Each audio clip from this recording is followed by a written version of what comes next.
Good weekend all. Ira Epstein of Linn & Associates with your metal market wrap-up, your weekend edition for this Friday, August 14th, 2020. All right, what an interesting week. A washout week in the metals. Now, I know a lot of analysts remain bullish. They're viewing this, as I do, as just a break in an overall bullish market. But when they come and when the market gets crowded, this is what happens. So you pay attention to that. The old adage, know where you want to be out of a market, always works.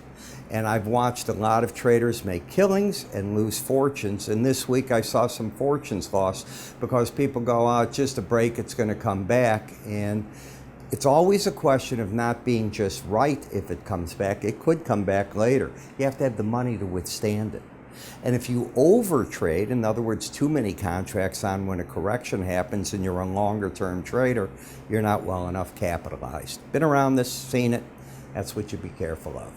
Something else happened this week. We saw the bonds and the notes all of a sudden go higher in their yields. In fact, the 10-year closed near 0.71. It was just a week ago 0.52. So that's a big swing, and they started hitting lower Bollinger Bands. It hasn't done that since June. You might say, well, that was just recently. And that's a long time ago because you're at mid-August at this point. I don't know what's going on there, but something's going on. We have the factor also to deal with that the Chinese called off this week that they are not going to have the virtual conference on the Phase 1 deal. They did it all at the last minute with a sudden conflict of schedule. They knew this was coming for how long? I don't know what's going on, nor do you, but we can guess, right? So let's take a look at gold. What gold has done on the bigger scheme, the monthly chart, is it was over the upper Bollinger Band. How many times are you over the upper Bollinger Band or under it? 5% of the time, paying attention to the Bollinger Band, the black lines. What it did is it moved back under it. That's healthy. On the longer term chart, you'd have to get under 1668.60 to break this uptrend. But that's a monthly chart, and it's very difficult to trade off those charts.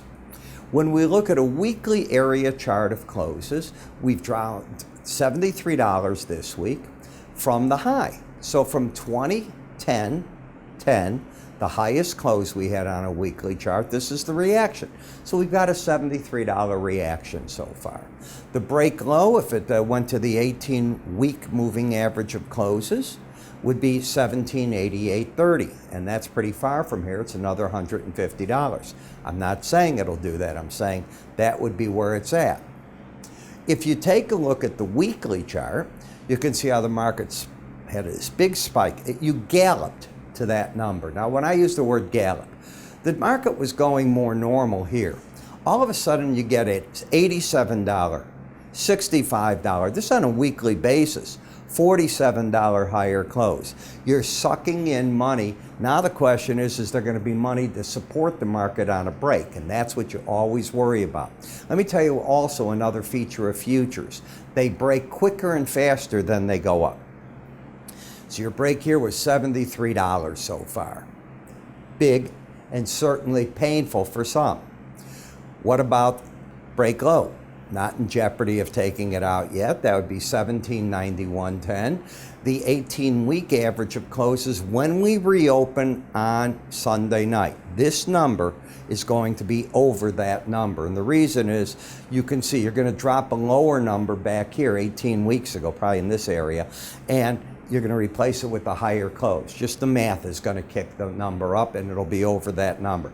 It'll be more than $3. How do I know it? Because it's been doing that, and there's nothing to stop it. So maybe a $10 to $15 jump, it'll be there. That's going to be one of the potential support zones. What else did the market do on the weekly chart? You tell me. Take a look at this. The first move over the upper Bollinger Band. My rule of thumb is that, first of all, the way the algorithm is set has nothing to do with my rule of thumb. It's built so that only 5% of the time, statistically, will the market stay over a Bollinger Band. But what about consecutive closes? I came up with a rule of thumb, and I have never done the statistics on it. I've watched it, and it tells me several things. You're over it. Would I tell my clientele to buy over an upper Bollinger Band? I've got to be honest with you, never. Market runs, they're calling on the phone, Ira, you're missing the move. And you think I don't hear that? Yeah, I know. They didn't say anything when I said maybe come out there if they were long at a lower level. But it's running on them, I get it. Market's over it, what do you think? I think it's going to correct. I said 95% of the time, 5% of the time you stay over it. Now I got a 2% chance. How did I come up with it? I count each consecutive close over it, whether it's a daily chart or a weekly, is taking away 1 point of the 5%. So now you got a 4%, 3, and with this, I got a 2% chance, 98% shot in my mind, that the market's going to close underneath the Bollinger Band. Those are the odds I want. I'm not bearish. I'm looking for a pullback. Now the market's no longer excessive. That's how I look at it. Then I look to see where's the momentum. Now I'm bothered. All of a sudden I'm bothered. Momentum's starting to turn down. So yes, I'm happy we moved to the right-hand side. I'm real unhappy that momentum's turning down.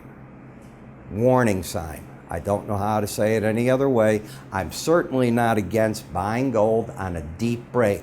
Right here, I have a lot of problems with it because of that turn down. Doesn't mean you can't do it. I just have a problem. The gold-silver ratio's been doing wonderful.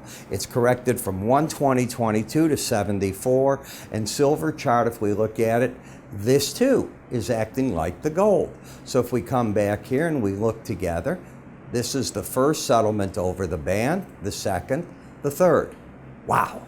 And remember, this is a $3 gain that week, $1.40, and another 3. That's 3, 4.5, let's call it $8. That's a $40,000 move in the futures. 40,000.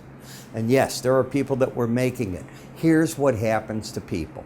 They don't understand that when you're stretched, you got to cut back your position so you have buying power on the breaks. And that's what they don't do. It's like all in. I'm going to keep betting. It's not going to stop. Okay, you might be right. You could be. I want the other side of it. That's all I'm saying. No, I'm not betting the market will come down. I want the other side. It's not going to stay that way.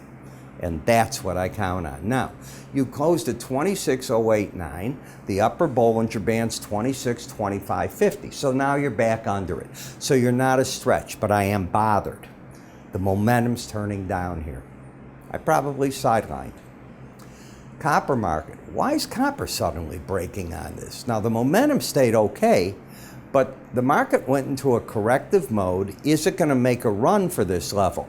I thought $3 was high, and I've said it here numerous times. But I'm surprised to see it pulling back. Is it a trade from the short side? No. As long as you're over the 18-week, your bias is up. That's your filter. So no matter what the swing line does, they counter each other. Momentum just gives you an idea of what's the market doing there, and I can't get a story out of it.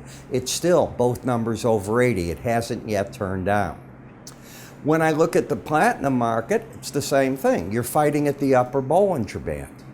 And the markets should run into that, just like a kid. You have a fence, and you give him one of these electric little trucks. He's 2 years old, 3 years old, and he hits the fence. Okay, he may knock it down, but it's resistance. He realizes it. That's resistance. That doesn't mean your programs don't come in at better levels, if you can get them. Now, I'm also looking here at another potential. What about another crossover? So I'm getting excited that I'm seeing the potential for crossovers. Maybe we have to get into a correction mode here, and then other things happen. Don't know, but I'm watching that very closely. In the dollar index could throw out new sell signals this week by just not taking out the high of this week at 93.89.5. I wrote the study of swing lines, so I know if that's not taken out, you will end up with lower highs and you've got lower lows. Momentum's already down. Market could be going into another leg down. And if the dollar drops, what does that generally mean for the metal markets? That's friendly. So if the dollar resumes its break, that is something you got to consider. That's how I keep my news, and I show you that each week. I want to remind you what I do. 5:40 in the mornings, I record a subscriber video. I cover 40 futures charts. I cover the metal markets in detail. I cover the energies, the grain markets, the soft markets, the stock indices, the VIX, the Nikkei, the Dow, the S&P, the NASDAQ, the Russell, all the currency markets that I think are the big ones, from, believe it or not, the Mexican peso, the yen. I don't bother with the Brazilian real and some of the thinner markets. Nothing wrong with trading them, but they don't have the necessary American volume that I want in them. That's the right way for me to say it. The volume is the ones that people hone in on. And I'm going to give you buy here, sell there, do this at 5:40 in the morning. I'm not going to talk general like I do here. It's going to be right to the point. I'm either going to be right or I'm going to be wrong. The idea isn't for me to be right or wrong. It's for you with an idea you have. I'm thinking of buying gold. What does Ira think? Still doesn't like it. That doesn't mean it. I'm going to buy it anyways, and I pray to God you're right. I want to buy gold. Ira doesn't like it. Wow, it just broke. Ira was right. Save me a few bucks. Blah, blah. Each market. That's the idea. You go to Starbucks, you're going to pay for coffee. I go there too.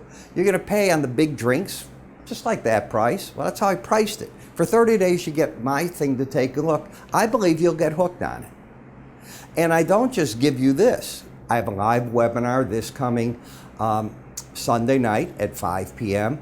Non-subscribers to get in pay $2.50. Now think of that, $2.50 against that. Special reports, other people go on my website. They're limited to 3 a year.